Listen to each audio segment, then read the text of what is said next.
کون سے اعمال ہیں جو اللہ کو پسند ہے، جن کے بارے میں صراحت کے ساتھ صاف الفاظ میں آگے اللہ اس سے محبت کرتا ہے. ایک ایک کر کے وہ اعمال ہم دیکھیں گے. سب سے پہلی چیز ہے حنیفیت اور سماحت. اللہ کے نبی صلی اللہ علیہ وسلم کے صحابی ابن عباس رضی اللہ تعالیٰ عنہ کہتے ہیں قیل لرسول اللہ صلی اللہ علیہ وسلم ای الادیان احب الی اللہ تعالی. اللہ کے نبی صلی اللہ علیہ وسلم سے پوچھا گیا اللہ کے نزدیک سب سے محبوب ترین دین یا دینداری کون سی ہے، یا دین کی سب سے محبوب ترین خصلت اور صفت کیا ہے؟ اللہ کے نبی صلی اللہ علیہ وسلم نے فرمایا الحنیفیت السمحہ. الحنیفیت السمحہ. امام احمد نے اس کو روایت کیا ہے. سب سے پسندیدہ چیز اللہ کے نزدیک کیا ہے؟ دو الفاظ میں بیان کیا اس کو، الحنیفیہ السمحہ. اور یہی اسلام کی شان ہے. آپ اس دین اسلام کو آپ دیکھیے، دو باتیں آپ کو ایک دم نمایاں طور پر دکھائی دیں گی. دین اسلام میں توحید سب سے امپورٹنٹ ہے، سب سے اہم ہے. سب سے کٹ کے اللہ کا ہو جا، اللہ کی خاطر عمل کر، اللہ کو راضی کرنے کی کوشش کر، شرک سے بچ، غیر اللہ کے آگے جھکنے سے بچ، اللہ کی رضا کی بجائے غیر اللہ کو راضی کرنے سے بچ. توحید، حنیفیت. حنیف کا معنی ہوتا ہے مائل ہونا. کس چیز سے مائل ہونا؟ اللہ کے غیر سے مائل ہو کر اللہ کی طرف مائل ہو جانا.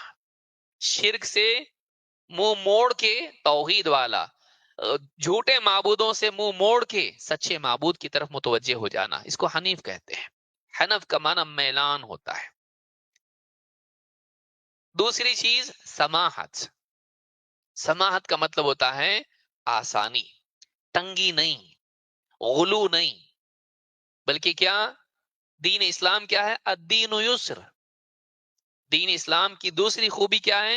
اس میں آسانی ہے. کھڑے ہو کے نماز نہیں پڑھ سکتے، بیٹھ کے پڑھو. بیٹھ کے نہیں، لیٹ کے پڑھو. سفر میں ہے، روزہ نہیں بعد میں رکھ سکتے ہو. بیمار ہے، روزہ نہیں بعد میں رکھو. مال نہیں ہے، زکوٰۃ تم پہ نہیں ہے، حج بھی تم پہ نہیں ہے. آسانی ہے. تنگی وما جعل علیکم فی الدین من حرج. اللہ نے دین میں تمہارے لیے حرج نہیں رکھا ہے. تو بہترین دینداری کون سی ہے؟ جس میں شرکیات نہ ہو، جس کے اندر غلو نہ ہو. بہترین دیندار کون ہے؟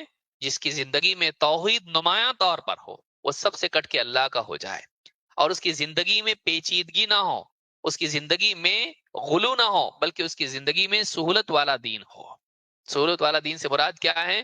وہ لوگوں کے لیے تنگی پیدا نہ کرے. اللہ کے نبی صلی اللہ علیہ وسلم کیا فرماتے ہیں؟ یسروا ولا تعسروا.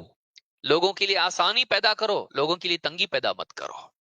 ایسا انسان جو لوگوں کے لیے سہولت پیدا کرنے والا ہو، اس کی زندگی میں، تجارت میں، میل جول میں، رشتہ داریوں میں، گھر کے اندر باہر، اس کے زندگی میں کیا ہو؟ سماحت ہو. درگزر کا معاملہ ہو، آسانی والا معاملہ ہو، تنگی والا معاملہ اس کی زندگی میں نہ ہو. یہ دو چیزیں اگر زندگی میں آتی ہیں، واقعی وہ سچے دین پر قائم ہے. اور یہ اسلام کی خوبیوں میں سے خوبیاں ہیں.